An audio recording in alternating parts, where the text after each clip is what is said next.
अस्सलाम वालेकुम जनाब सदर जलसा, मोहतरम असातिज़ा इकराम और मुअज़्ज़िज़ सामाईन। आज मैं आपके सामने मुजाहिदीन आज़ादी मुमताज़ कौमी लीडर बाल गंगाधर तिलक को खिराज अक़ीदत पेश करते हुए उनके बारे में चंद जुमले कहने की जसारत कर रही हूँ। गौर से समाअत फरमाइए। बाल गंगाधर तिलक ने भारत की आज़ादी की जद्दोजहद को शक्ल देने में इब्तिदाई और तहरीकी रोल अदा किया। आज़ादी के लिए दिया जाने वाला गिरां क़द्र ताउन बेमिसाल है। साम्राज्यी क़ुव्वतों ने उन्हें हिंदुस्तानी शोरिश का बानी करार दिया। वो एक दानिश्वर, रियाज़ीदां, फ़लसफ़ी, सहाफ़ी, इनक़लाबी, समाजी मुसल्लह और एक सख्त कौम परस्त थे। उनका मशहूर नारा था, स्वराज मेरा पैदाइशी हक़ है और मैं उसे हासिल करके रहूँगा। उनका जन्म 1856 को रत्नागिरी में हुआ। असल नाम केशव था, पर बाल के नाम से मशहूर हुए। वालिद गंगाधर जो पेशे से उस्ताद थे और माँ पार्वती बाई। बाल पैदाइशी ब्राह्मण थे, लेकिन परवरिश महाराष्ट्र के आम माहौल में हुई। 10 साल की उम्र में वालिद का ट्रांसफ़र पूना हुआ। वहीं दर्स व तदरीस और सहाफ़त से जुड़ गए और अखबारों में कौमियत पर मज़ामीन लिखे।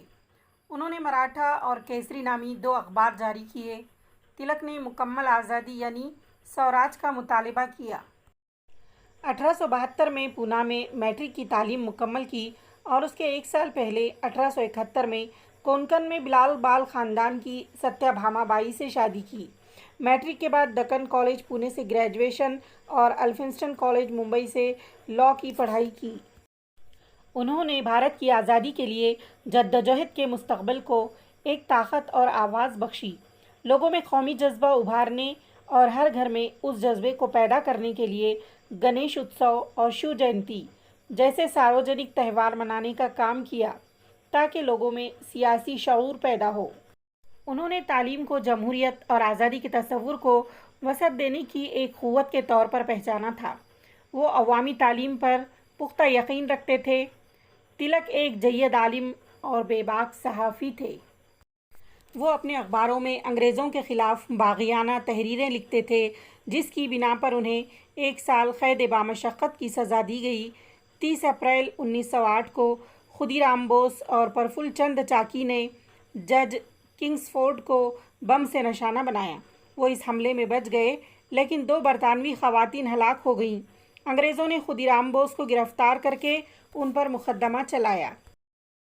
लोकमान्य तिलक ने अपने अखबार केसरी में इन 2 इनकलाबियों के हक़ में लिखा। इस वजह से तिलक को गिरफ़्तार करके 6 साल की सज़ा सुनाई। 1914 में जेल से रिहाई के बाद तिलक ने 1916 में होम रूल लीग की बुनियाद रखी, जिसका मकसद हिंदुस्तान में स्वराज का क़ियाम था। इस तहरीक की वजह से उन्हें लोकमान्य का खिताब मिला। मुल्क के इस अजीम रहनुमा ने 1 अगस्त 1920 को मुंबई में अपनी आखिरी सांसें ली। महात्मा गांधी ने उन्हें जदीद हिंदुस्तान के मेमार का खिताब दिया। बस इतना कहकर मैं अपनी मुख्तसर सी तकरीर को ख़त्म करती हूँ। जय हिंद।